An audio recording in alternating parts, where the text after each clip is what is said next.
Good morning, everyone, and thank you so much for joining us for Spirit, the stimulating program initiative for retirees that inspires thought.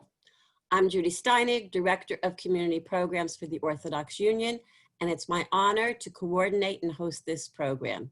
The Spirit program was begun several years ago, first as an on-site program, and now we're happy to present it as an online program for retirees, not yet retirees, empty nesters, baby boomers, sandwich generation parents, and seniors, all of whom are looking for opportunities for spiritual, physical, educational, intellectual growth. Since everyone, all of us, are still sheltering in because of the pandemic, Spirit is the perfect way for everyone to engage in a virtual setting. Today is the first part of a multi-session program on Aliyah, and we're so fortunate that the experts in this area, Nefesh, will be presenting to us today and again in a few weeks. We're happy to welcome to our Spirit Forum, Mark Rosenberg, Vice President for Diaspora Partnerships, and behind the scenes, Josh Sussman, Senior Events Manager, Community Integration Division. The OU enjoys a very long and wonderful relationship with Nefesh, and this wonderful organization has been a very important part of our biennial community fair, which we had just held this past November before COVID. I want to thank Ari Schuffman, Director of North American Operations, for making the introductions so that we could get this program done today. I wanted to also comment before I turn the forum over that our chat is enabled for you to ask questions. So if you go to the bottom of your screen, you can add something to the chat. Please make sure that what you're adding is a specific question. We don't want any comments that will distract or detract from the presentation. It's my pleasure and my honor to turn the forum over to Mark Rosenberg and Josh Sussman. Thank you so much for joining us. Thank you so much, Rabbits, and it's so amazing to be here to share this time together. I'll say that I'm an aspiring retiree empty nester, and therefore it's good to at least connect and share the spirit. I think it's such a great name for a program. I just want to say that we have about 55 minutes together. I will be doing a short presentation to give an overview of part one of the series. I will be taking questions. I will be sharing this presentation. So if you want copies of this, you'll have it, and obviously be available for follow-ups as well. I also want to remark that Spirit did such a great job advertising this event. My mother, who has many roots down in Boynton Beach, Florida, got many different copies of people remarking about this great event and seeing our name out there. So I want to give a small shout out to the Boynton Beach contingency that might be on the session today. I do see a few familiar names in this Brady Bunch list of Zoom participants. I just want to just remind everyone that this is actually a two-part series. That today's is going to talk about the first steps to Aliyah, mainly on a technical level, but we're going to go into some important topics that are going to frame some of the decisions or information you need to decide when is Aliyah for you. But there's going to be an incredible follow-up session on September 1st about building your life, going to much deeper details about healthcare communities, building your life in Israel, with one of my colleagues, a tremendous expert with also a dozen years of experience helping people relocate and integrate to Israel. So there might be some times where I'm going to tease this to say, oh, that's a great question, but you're going to get a more detailed response on September 1st. So if you enjoyed today, we're going to give you the same awesome price for September 1st webinar as well. And I'm sure you'll get follow-up details about that. A little bit about myself, just so that you understand who is speaking to you. I grew up in Cherry Hill, New Jersey, and went to university where I got my BA and master's degree in education in Washington, D.C. 19 years ago, actually today is my Aliyah anniversary. On the 21st of Av is 19 years of living in Israel. I made Aliyah without Nefesh. Nefesh just started at the time, and I'll share a few stories here and there today about how that has shaped my appreciation for the great work that Nefesh does. For about almost 20 years now, I've been an educator at various institutions in both in North America, in Israel, and now through several digital formats. And just about 11 years assisting thousands of new Alim with my colleague here, Josh Sussman. We actually started around the same month. 11 years working together with North American communities, and just hard to think about how that November event of relocation was in New York, and we didn't really see the changes that were happening in the world. But here we are today. It's so great to be together with almost 100 people discussing the options of moving to Israel. Great. So I guess the big question that frames today's conversation is how to get started, the first steps to Aliyah. And I mean on a technical level. There are two major frameworks of things you need to be aware of. They are the technical planning that's involved in Aliyah and the process. Or I phrase it differently. The processing will tell you, could you make Aliyah? Do you have the documents together? And the planning is going to help you answer the question, should you do it? Okay, do you have the budget? Are you aware of the tax implications to come? Which is more important? Well, they're both pretty important.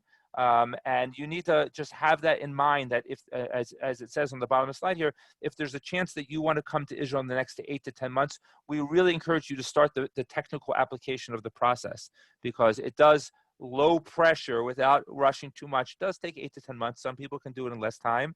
Without COVID, it definitely has been exasperating certain government offices, but there's no commitment to filling out the application. But this First Steps program will help you figure out the questions that you need to ask and you need to figure out to make sure that this is going to be a possibility for you. An important question that comes to the beginning is who your parents were. If you have an Israeli parent or you have previously made Aliyah, you need to be aware that that might affect your processing. If you indeed have previously made Aliyah, you might be qualified as a Toshav Choser, a returning resident. And there's a specific organization called the Beit Yisraeli that will be able to assist you on how to move back to Israel and what you need to be aware of. They are a specific government office.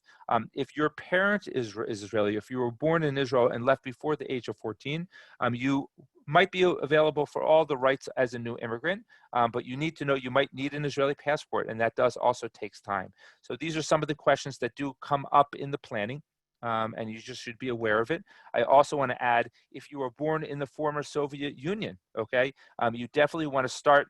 The process, as it takes a little bit longer. Special documentation you're going to need to submit. I'll go into other specific documentation that everyone's going to need. I also want to note in the chat, my silent but awesome colleague Josh Sussman will be sharing really helpful resources. But we'll also be pushing this out to you later. And there is a link already that popped up for the Beit Israeli for anyone who is already Israeli, has an Israeli passport, and has lived in Israel, has the Teudat Zehut, will be able to do that. Thank you, Josh Sussman. The keys to planning your Aliyah, and I like to always begin with what's really, really important, is the first thing I will tell you is that you need to understand the cost of living in Israel and budgeting. We will not be talking about the awesome weather in Israel or the awesome people in Israel or the family and who you know in Israel. Those are really givens for many of you who have visited Israel, maybe get some head nods from people that they know those wonderful things. That a seminar like this really comes down to very nuts and bolts questions. And the first thing that's going to give you a green light to do that is understanding how much life is going to cost in Israel. I don't want to hear these things. I hear it's expensive in Israel. It's not so inexpensive to live in Manhattan or Teaneck or Los Angeles or Florida. Expensive is a subjective term. You need to look at this. And I'm going to stop the share for a second because I'm going to show you this awesome resource that my colleague Josh is going to share as well. We have some really great online budgets. You're going to see my WhatsApp for a second. There it comes. And we have really great budgets for retirees, both singles and couples. And you're going to be able to click on there.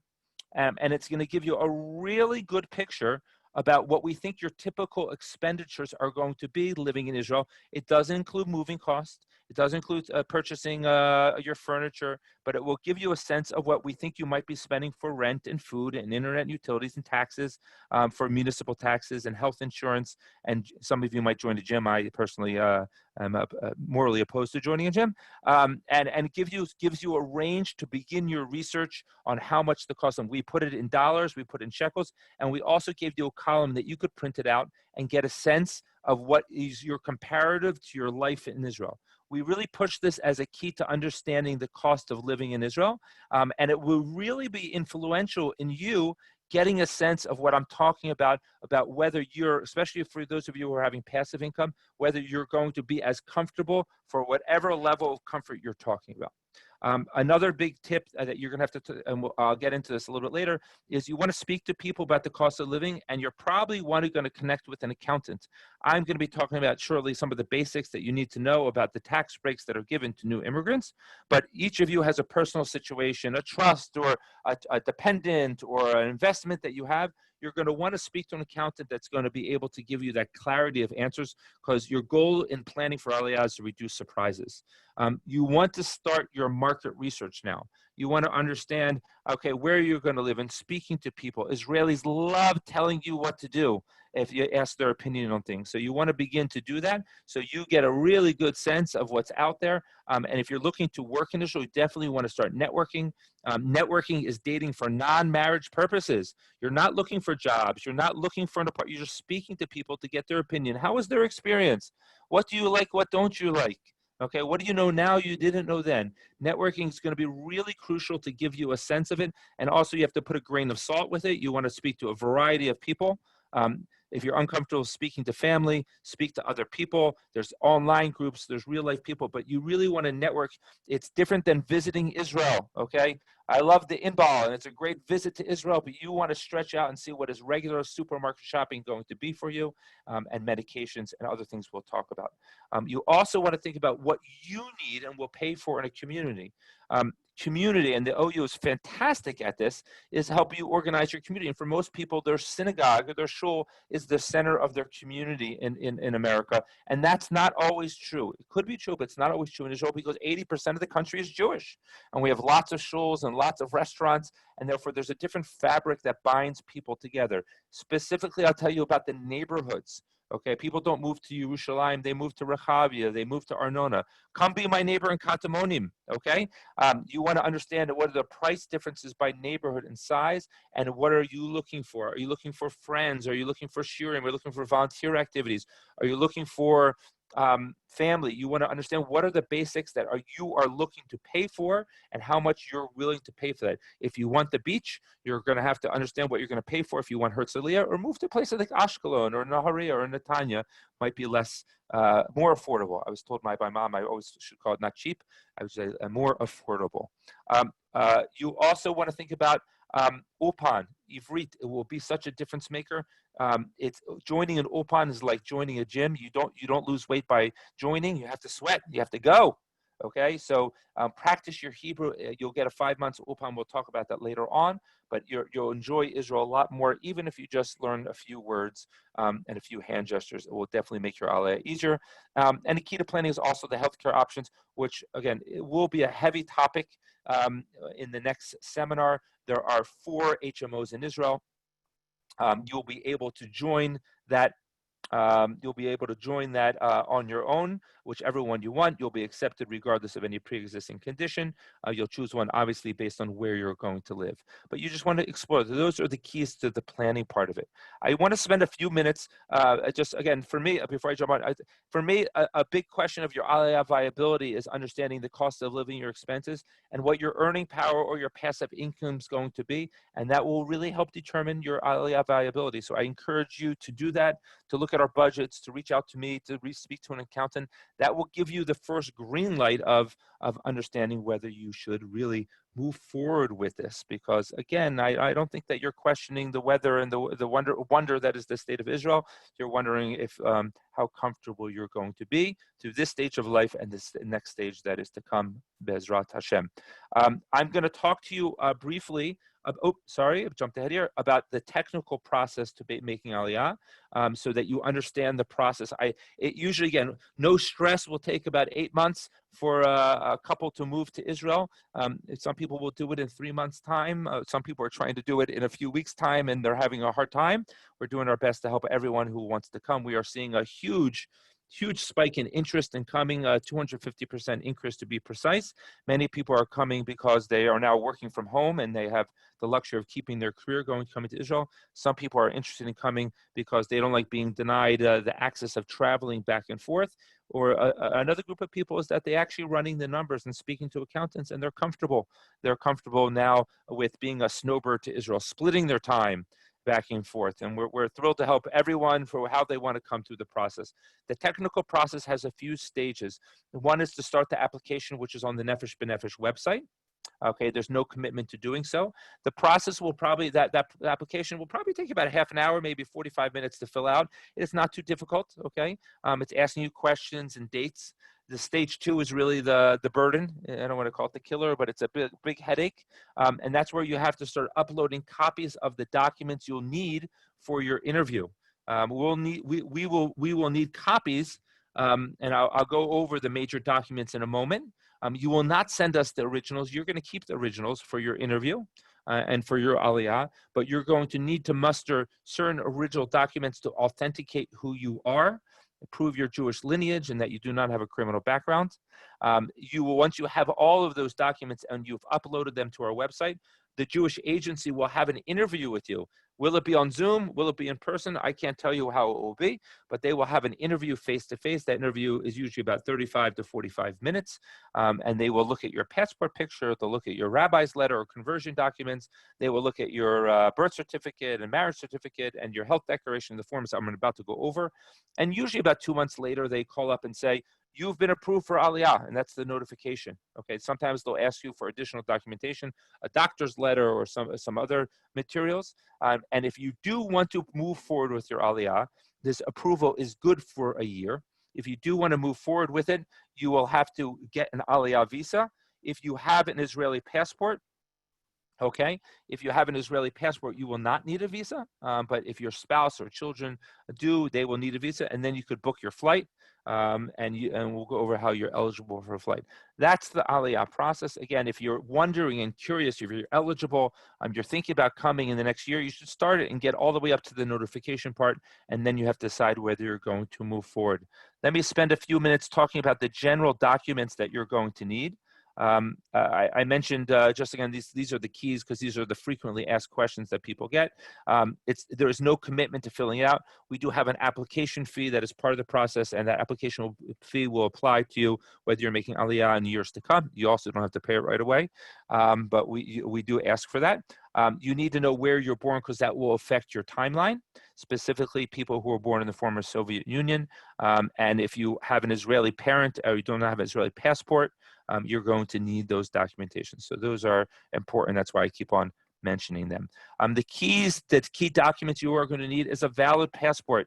The key word in this day and age is valid. There's a huge, enormous backup with the State Department to get new passports. They're talking about maybe 4 or 5 months for people to get unexpedited passports, but even the expedited passports are even a little slower than normal. You want to make sure that you have a valid passport. You'll need a birth certificate for everyone who's making Aliyah. And I get to introduce you to a very fun word called an apostille. An apostille is a fancy notary. It's an internationally recognized authentication on a document. And this is the tricky part. If you're married or you're widowed or divorced, you will need a state marriage certificate and birth certificate, and they need to be authenticated. How do you get an apostille? Well, if you were born in Florida, you're going to ask Dr. or Rabbi Google, Florida apostille, and there's a State Department office. Each state runs its own authentication office for it.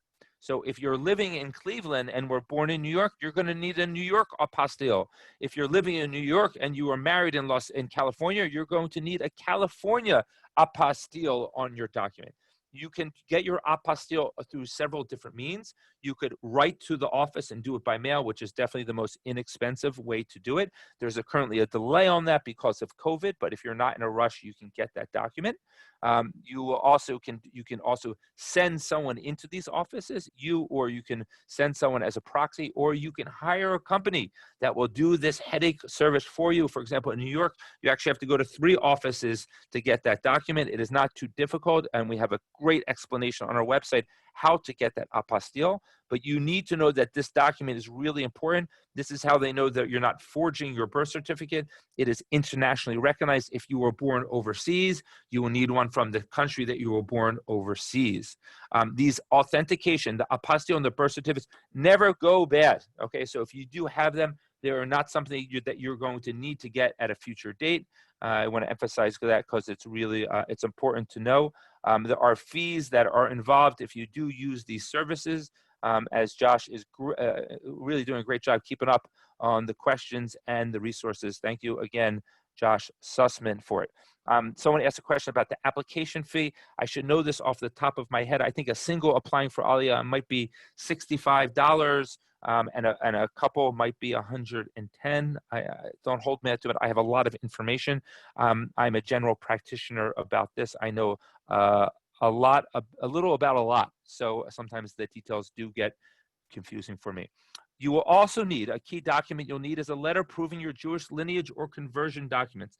The easiest way to do this is to go to the rabbi of your synagogue and ask for on official letterhead a copy for a letter saying that you state your name as it appears on your American passport, knows that you are Jewish, born to a Jewish parent. It does not have to be, they don't have to write that you're a nice person. They do not need to say, Lisa Dardashti, you chanted a beautiful Torah, Devar Torah at your bat mitzvah or at your wedding. I just saw a name in there, a familiar name. They just need to know that you are Jewish, born to Jewish parents. It has to be very, very specific and signed by the rabbi of the synagogue. It's important that this document is actually dated close to your Aliyah. So you need to make sure that it's kind of silly to say that if you have a letter now and make Aliyah in 3 years, they might ask for a new letter, but they might indeed ask for a new letter. But just make sure you have it signed by the rabbi on official letterhead. And it's really important that you have that. A school rabbi is not okay. And a former rabbi or rabbi living in Israel is less preferred. It is preferred to have a rabbi that is of a current synagogue that you have that. If you converted, you'll need a copy of your conversion certificate, a letter from the sponsoring rabbis, and a list of the coursework. All of this is in detail on the Aliyah application. So again, I will be sharing this presentation with you at the end, that you have a copy of it. And if you begin the process, you will have details of this to gather for this. Generally, getting these documents it does only take about you might be able to get the apostille on the spot. It really depends on the services that they're providing, but in general, it will take a few weeks. And those of you who are planning Aliyah for more than 6 months from now, we presume that they will learn how to deal with the long lines and slower service of COVID and COVID-19 as it impacts government bureaucracies. These are some of the most important documents. There are some more documents that you'll need to fill out. Some of them are specific Jewish agency forms. One of them is a waiver of confidentiality. There is an entry-exit form that will detail every time you've traveled in and out of Israel in the past 7 years. You'll need to say how much, because they're concerned how much time you spent in Israel. We know that they are no longer stamping your passport, so that's annoying to do. So I really suggest you to do the best you can. Either search through your emails, but I will tell you off the record, and let's keep this our secret, they're still going to put your passport into the computer to see how much time you spent in Israel. They really just want you to get your to make a statement about how much time you spent in Israel. You also will need a health declaration. You need to sign this. You do not need a doctor to sign it. It's noting your health, medications, your history. They might ask for additional letter from a doctor depending on what you disclose. It will not necessarily cause you to be rejected from Aliyah, but they might need to know that you're able to make the flight. That is a big concern. That you're healthy enough to make the relocation flight to Israel. It is also important to mention that there is a form called a criminal background check and an apostille. You will need to get an official criminal background check that notes that you do not have a significant crimes against you, and it needs to be authenticated with an apostille, but you only need this valid within 6 months before your Aliyah. You do not need this for your interview, but you will need this to be ready to show as you get your visa, and as you are getting ready to make Aliyah. So you want to think about that. If you are thinking about coming on Aliyah in Hanukkah time, you should get that now. If you do push off your plans this summer or next year, you're going to have to get another criminal background check. It's not the worst thing to do. I just want to make sure that you're aware of this technical part of the process, because there's a lot of chatter about this, and we're curious to see whether this is going to change in the future. 2 questions came in that I do want do want to, 3 questions came in. One is, does a Toshav Choser, a return resident, need an apostille for a birth certificate? Probably not, because you're already a citizen. If you are already a citizen, then you'll be able to come back to Israel without authenticating your identity. But I would encourage you to speak to the Beit Israeli to verify that. I am not an expert in Toshavim Chozrim. A great question came in, a common question. What if you do not have and cannot get a birth certificate?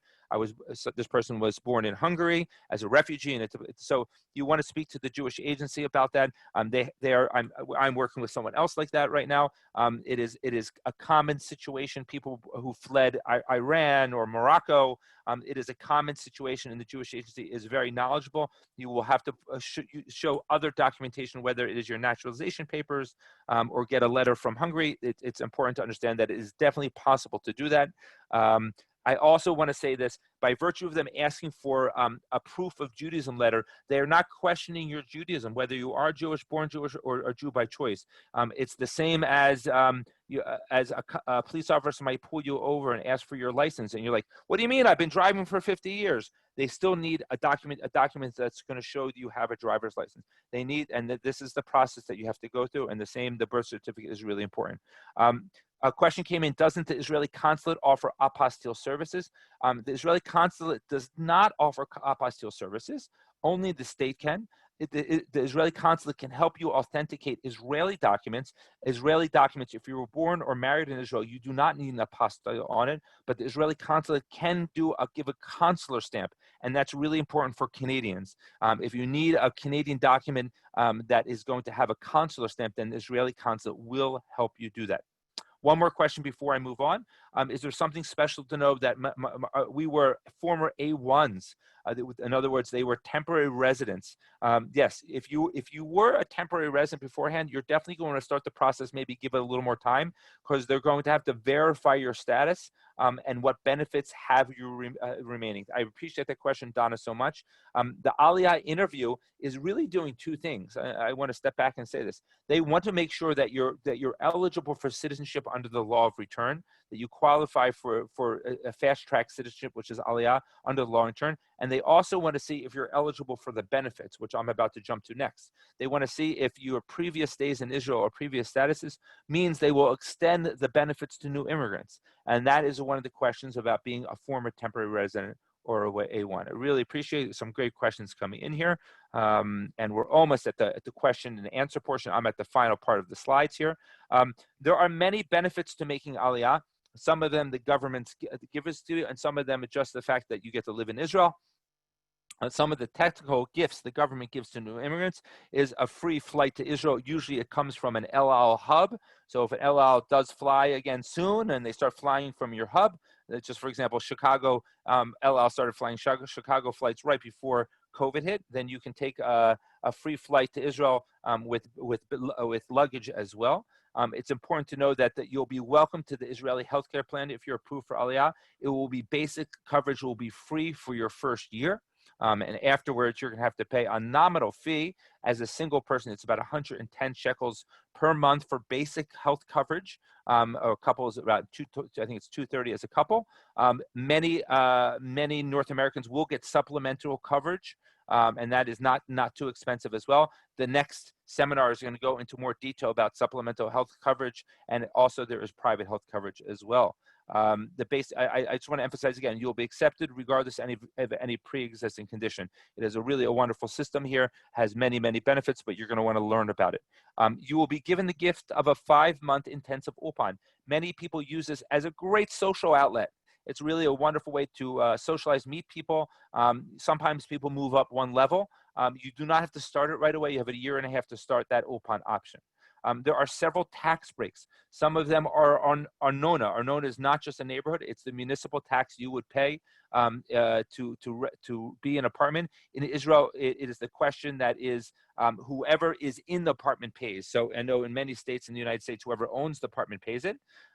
You'll be able to understand that you'll get a 70 to 90% discount on much of your Arnona, and you can use that in your first or second year. But the big thing that most people really get excited about has to do more with the 10-year tax holiday on passive income earned abroad. It's a great gift the government gives to new immigrants.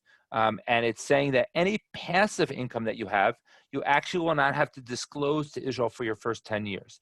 I want to note that Social Security is never taxed. This question actually was sent to us beforehand.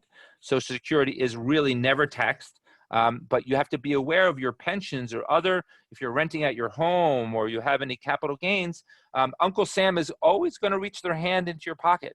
So you'll continue to pay those fees with your accountant. You need to speak to your accountant about what it means to move your residence outside the U.S., whether that will affect your state tax. A shout out to all you Florida people who don't pay any state tax, but those people in other states, you have to understand if it's going to impact your state tax that you're paying or your local tax. But it's really wonderful to know that you won't have to report your capital gains and other profits that you have. Now, the 10-year tax holiday means that in the 11th year, you're going to have to pay, okay? Or if you actively are working, then you might fall into some sort of tax responsibility to Israel. It's important to know that there's a tax treaty between Uncle Sam and I call him Uncle Moshe, okay? And that means you're not to be double taxed. And essentially means that if you have a capital gains of 15%, and Israel has a capital gains of 20%, in your 11th year, you would not pay 35%, okay? You would first pay Uncle Sam the 15%, and then you would come to the Israeli tax authorities and show to them that you've already paid that, and they might ask for 5%. They might ask the difference. And a tax accountant will help you plan that to hopefully minimize that. And therefore, it's really important that you speak to someone who's qualified and understands the essence of being an expatriate living in Israel, but being a U.S. citizen. I'm sure we're going to get a few follow-up questions, but hold on because we have just maybe 3 or 4 more minutes of conversation here. There's a customs tax discount on your lift. If you want to ship items to Israel, you will pay to ship the items. You will have the opportunity in your first 3 years to make 3 shipments to Israel. The government's going to waive the tax on it. And that's the concept of shipping. A frequently asked question is, oh, how much does a lift cost or a shipment cost? Well, it depends how much you bring. You can bring whatever. You can bring just a few boxes of books. You can bring your whole entire house. And a shipper will give you an estimate. You do not pay by weight. You pay by cubic meter. So it's important to get a sense. I advise people to make a list of things they're definitely bringing, things they're definitely not bringing, and then start working on a maybe list and start shopping online in Israel, speaking to friends and relatives. I find that people are bringing fewer and fewer items. They are definitely buying appliances in Israel under warranty. You can get American-sized mattresses now in Israel, and therefore they might just part with some of these items in order to understand that they're going to fit into their apartments in Israel. Great. Purchase tax discount. If you want to get a mortgage, there is a small amount of mortgage that you'll get a mortgage rate, but you might be eligible for a purchase tax discount, and that's more attractive to most people. If you are thinking about purchasing in Israel, or you recently purchased, I really would send you to a real estate attorney. They are excellent in guiding you through the tax implications of buying or buying and then making Aliyah, or making Aliyah and then buying. They will guide you on that and whether you can reclaim that within a year or 2 years after you make Aliyah. But the purchase tax discount is a handsome thing to get back. You are eligible to get a tax discount on buying a new car in Israel. New cars have an over 100% luxury tax on it. So if you really want to cause your jaw to drop, I encourage you to walk into the Honda or Toyota office in Tapiot in Jerusalem and ask how much the car costs, and you're going to get, like, your eyebrows are going to get stuck up on the top of your face, and because there is a huge tax, and if you're a new immigrant, they're going to take it down by, I think it's about 25-30% of it. It's still pretty expensive, but you can take advantage of that. Only you and your spouse can drive the car. Your kids, your adult children cannot drive that car. So there are advantages and disadvantages, as there are many things that are involved here. And I left the best for last. Sal Klita. The government's going to give you money in your first 5 months to help you make Aliyah. And it comes out to be almost about $4,000 per person making Aliyah. There are no strings attached. This is not income-based. It's really startup money to help you set up your home, or just defray some of the costs of moving. And they will give you a rent subsidy after your 8th month. Not a lot of money. It comes out to be maybe $60 per month, or $100 depending on the size of the people coming, the size of the family. But that there are some nice little extra tidbits. If you do purchase a home shortly after you come, the rent subsidy will stop. That's an overview of the benefits. I know Josh shared a link to all of the benefits. Just before we open up into questions and answers for the remaining 20 minutes or so here, I just want to share some of my my tips. If you're on Facebook, there's a wonderful group called Living Financially Smarter in Israel. It's a really, really wonderful group. I check it like the New York Times about once or twice a day to make sure I'm not missing anything. But if I have a financial question in Israel, I search it first here. It's a great group of people talking in English, and it's really monitored well, because if you ask a question about the weather, they'll delete it. It has to be about financial questions in Israel. I really encourage you to, Israelis have told you, have told people before, how much did you pay for that, or how much did your house cost? Be direct. Okay, we talk about money openly. Talk to people. Be direct. If you are working in Israel and you want to understand the tax implication, just Google Hilan tax calculator, and it will give you a Hebrew tax assessment on there. So it's a great thing. If you have any healthcare questions, there's a great organization called the Shira Pransky Project. Again, just Google Shira Pransky Project, and they have great articles on lots of issues about medicine and healthcare in Israel in English, so that you can be informed to understand how it works. If you are looking to work, please network with our employment department and understand your opportunities about it. I don't want to dismiss you, but we help 4,000 people a year make Aliyah. We've helped 65,000 people make Aliyah. Most of these questions we've answered before, so let us share our wisdom with you. And please know your your rights and what to negotiate. It just have to be informed. Banking works differently in Israel. I know that's a topic for the next seminar. Just you have to know what you're getting involved in. We have a lot of information on the website, and you have to know everything in Israel is negotiable. So you have to be really, really informed in that. So that is my song and dance. I really look forward to this moment that we could be the people here waiting here to welcome you. It's really, really a fabulous moment. So we're going to dedicate the next period of time just to answering some of the questions that are coming in here. And I'm going to put this just general link to our website and that email that is there. Let's see what's come into the chat. We got a question here. Thank you for pets and Aliyah. It's the #1 article on our website, much to my chagrin. I'm not a pets person. Check it out. You just have to be prepared. It's a good timeline just to get ready for that. We do not have there's a list of accountants out there. I understand it's being updated by the AACI. I would ask in the Facebook group, if you email me, my email address has been posted once, I'll post it again. I can send that list to you, but don't trust me. You want to speak to people you know that recommend an accountant that you're able to do. A great question came in about Social Security disability. There are two kinds of disability, and you need to find out whether that disability will follow you to Israel or not. Some do, some do not. I do not know that answer. You have to call up the Social Security office, and they will tell you. If you don't have to tell them where you're going, okay? You just have to say to you, I'm thinking about moving my residency outside the U.S. Will this extend to me after? And they will give you that answer. Another question, thank you, Murray. Will U.S. income be taxed in Israel? Yes, if you are actively working in Israel, if you are sit on my porch and you open up your phone and you consult with people as an accountant, as a consultant, then Israel is going to want to take a bite out of that. That is active income.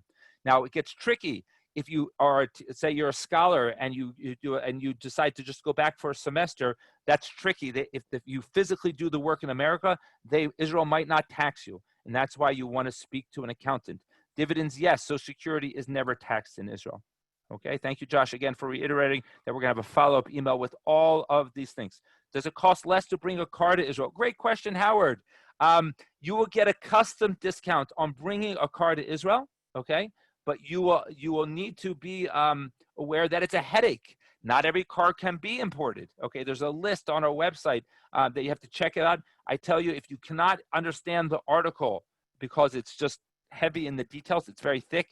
If you cannot understand bringing the article and bringing a car to Israel, do not bring a car to Israel. I highly recommend finding someone who sells used cars in Israel. It'd be really, really useful.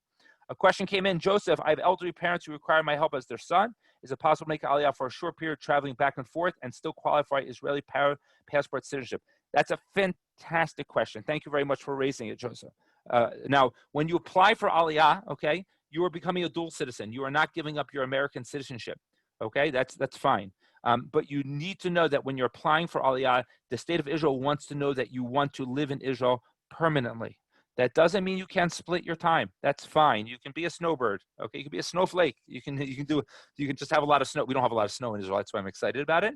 But you need to understand, okay, that if you say I just want the passport, okay, they're not going to approve you so quickly. Okay, they're not here to give this, to bring you on a flight or invite you to the healthcare plan.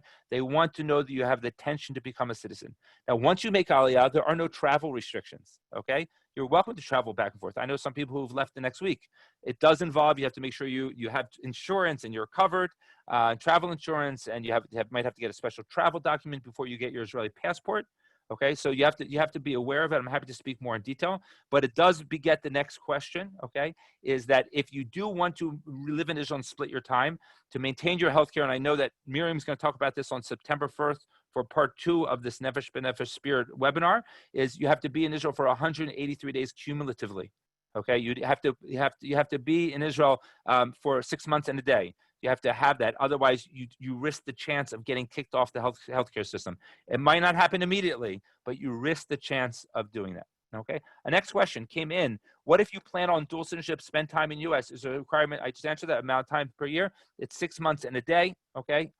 You have to be aware of it. My Canadian friends, parents go down to Florida. Again, shout out to Boynton Beach for about 5 months and 25 days. And they always have a party on that 25th day of the 5th month because they're very careful, because Canada will strictly kick you off of the healthcare system if you do not maintain residency. Israel, we're a little less formal about that. I'm not sure how fast they'll catch you on it, but you have to be mindful of it. If you do get broken, if you do get kicked off the Israeli healthcare system, then you're in a situation similar to Toshavim Chozrim, is returning residents. And in that situation, you might have to pay a fine to get back in the system, which is about $4,000, okay, or have a 6-month waiting period without health coverage. So if you have American health coverage, you might be able to do it that way. I'm going to ask a question of myself. Mark, what should I do about my American health insurance? Well, a lot of people actually keep their health insurance for a period of time, but you want to speak to how much does it cost? How you'll learn how good the Israeli healthcare system is, especially how it is for traveling went to America and how long you plan to spend in Israel. But I wanted to use this as an example of the questions that you want to answer this, how much you want to answer, plan out your Aliyah. A question came in about Medicare. I don't know. You have to contact your Medicare coverage. How does it cover you overseas? Okay. Some of you may have been in Israel and stubbed your toe or cut your finger and you had urgent care. You've been to Terem. Were you able to turn that back in for a receipt? You need to understand the extent of how much your American health coverage will cover you as you travel abroad. And more importantly, for how long? Is it only for 2 weeks, 2 months? What is the extent of your health coverage? And your crazy American health coverage system is so diverse that I cannot master that. Those are the questions that we have, at least I've seen so far. Josh, you'll let me know if I'm missing something else that's come through here. Want to make sure that Josh asked me to revisit a question about people with an Israeli passport don't need any of this. Okay. Someone who has an Israeli passport, okay, you have to be very careful, okay? You have to be very careful about what your status is. If you were a child and you left Israel before the age of 14, or your parents are Israeli and they took you to America and they got you an Israeli passport, which you need legally to have, okay, you might be eligible for Aliyah, okay? You just have to be really, really careful about what you're going to do. And that's why we want you to apply and speak to the Jewish agency. The Jewish agency is the government's authority for determining your status. They can give you an official answer. Another question came in about veteran affairs. If you're an American veteran, you have to see how it covers overseas. I do not know if they have an office in Israel. I wouldn't be surprised that there might be an alumni association. All these universities have some sort of groups overseas, and it's a great way to network. What kind of discounts for retirees? That's going to be a question for the next webinar. My colleague Miriam is going to go deep into that. Please sure to ask her about the movie pass discount. I think it's Tuesdays, where movies are practically free for empty nesters and retirees. You should know we actually started calling everyone empty nester retirees because we saw a growing demographic of 55 plusers coming. Dental coverage is going to be a big conversation in the next session with the healthcare. There is some basic coverage that is involved in that. I do get my teeth cleaning once a year for free, but there is such thing as medical tourism. Some people find that the dental care in Israel is pretty inexpensive compared to some things there, but you'll have to look into that. It's a question followed up. It is cumulatively, your 6 months in a day is cumulative. You could do 2 months here, 2 months there, 2 months here. You could do 2 days here, 2 days there. It is cumulative. A question came in from Joseph again, active listener, awesome. Can you provide links for websites for rentals in English or real estate sale for Israel? So the best website for rentals, for short-term rentals might be like these Airbnbs. Unfortunately, any of the English websites for rentals are probably going to be geared to you rich Canadians and rich Americans that are out there. I actually really recommend this website. There are a lot of them in Hebrew, but this is the website that I'm a little bit biased to. If you want to understand real estate rental and purchase prices, it is in Hebrew, but it's really intuitive. It's like Airbnb because you can zoom into the map. You do need to understand the difference between to rent and to buy, but you can use Google Translate for it. But it uses an algorithm to actually show you real listings of websites in Israel. Yad Shtayim is also a great one. I'll put that yad2.co. Mark, can I pop in on that for a sec? Go ahead. I'm not sure Mark knows about this, but our team is actually been actively working on not a translation of the Madlan and the Yad Shtayim websites, but an English guide, a template that will allow you to compare and contrast, and it'll give you guidance on how to use it. So that will be finalized in the next couple of weeks, and we will be announcing it and putting it up on our website. So that should be a very helpful tool for people who don't have a full grasp of Hebrew and might have a difficult time navigating that type of website. Thank you, Josh. It's exciting. But dabble with it. It's really, really great. Don't believe people when they say things are expensive in Beit Shemesh. Go to the website. Expensive is subjective. Okay? Don't believe people. I don't like the word expensive. I think it's a bad word. Okay? We have just a few minutes left. General questions, personal questions. We are here for you.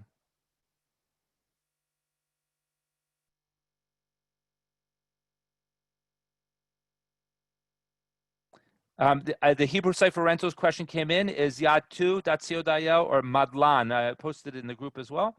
You should be able to see them there. There's a bunch of them, but they all sort of overlap eventually, especially if they're giving you a good sense of it. Okay.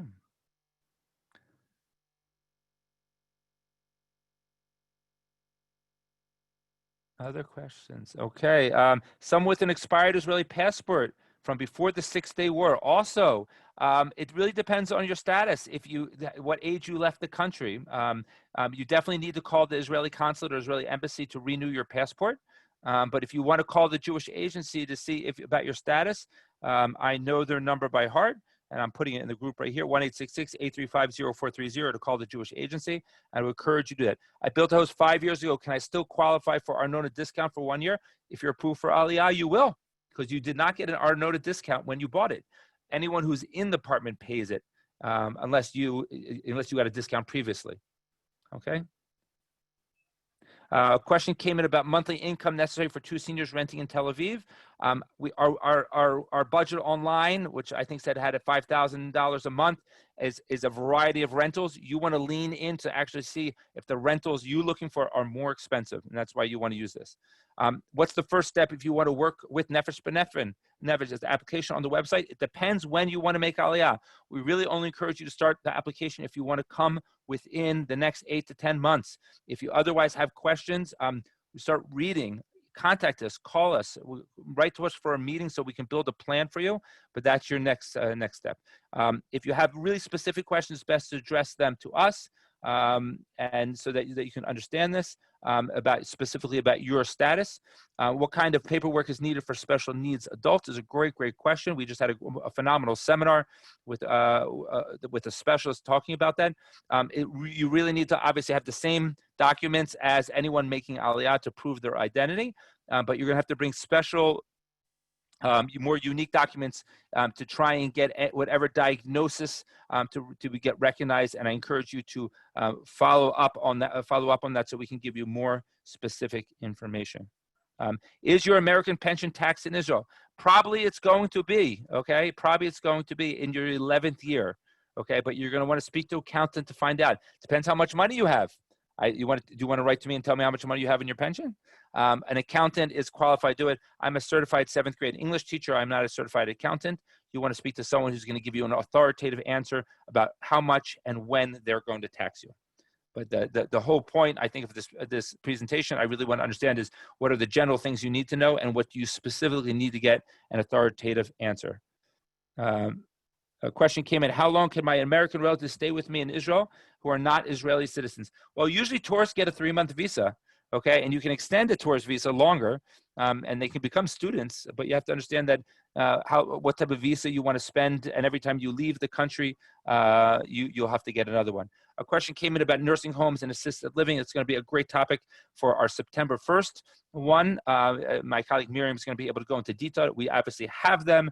There are fees involved. You have to be aware of the care you're going to get and understand what you're going to need, and also the language environment that your loved one might be into. Okay.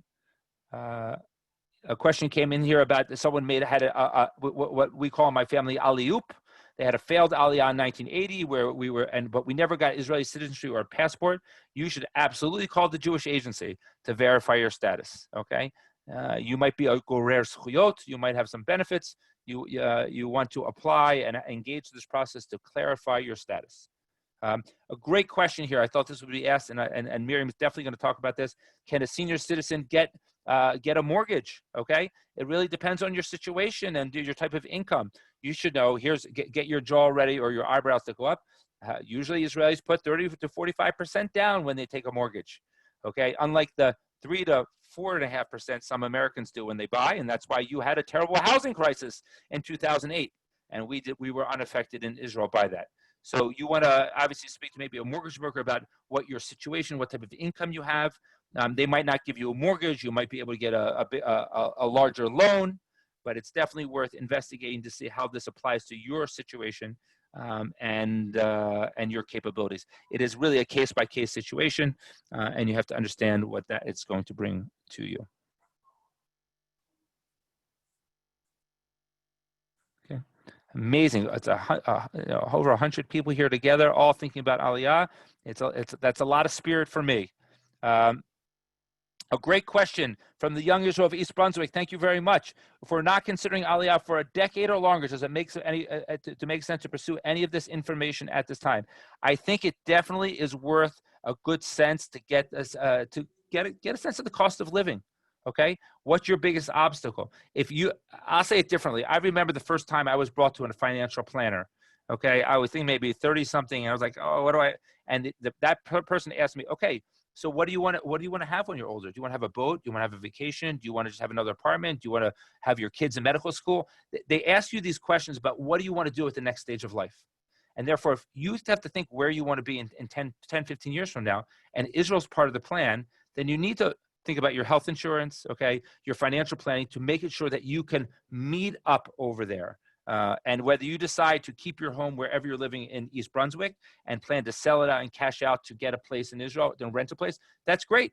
Some people decide they want to purchase in Israel, even though there's fees involved to do it. But you just want to have a plan. And I think that's the best thing that you do. And even if you're consulting with a financial planner or tax person, okay, you're going to have a one-off, and it's going to give you the peace of mind to know that this is really for you. And stay connected with us. We have updates. Len wants to know if there's a recording available. It's a question for the Spirit and the OU. I have a feeling that they're going to say that they're going to, because we live in such a great age that this is really a wonderful way to do it. Okay, let's see if there's any other questions coming through here.